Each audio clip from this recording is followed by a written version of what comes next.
പേരൂർക്കട വ്യാജ മോഷണ കേസിൽ പോലീസുകാർക്കെതിരെ വീണ്ടും നടപടി. പേരൂർക്കട സ്റ്റേഷനിലെ ASI പ്രസന്നകുമാറിനെയാണ് സസ്പെൻഡ് ചെയ്തത്.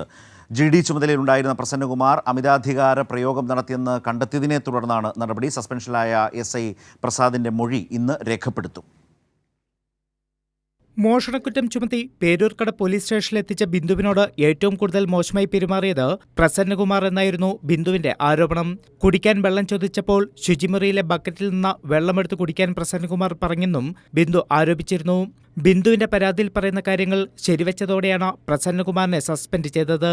ഇയാൾ അമിതാധികാര പ്രയോഗം നടത്തിയെന്നും GD രജിസ്റ്ററിൽ കൃത്യമായി രേഖപ്പെടുത്തിയില്ലെന്നും ബിന്ദുവിനോട് മോശമായി പെരുമാറിയെന്നും സസ്പെൻഷൻ ഉത്തരവിൽ പറയുന്നു.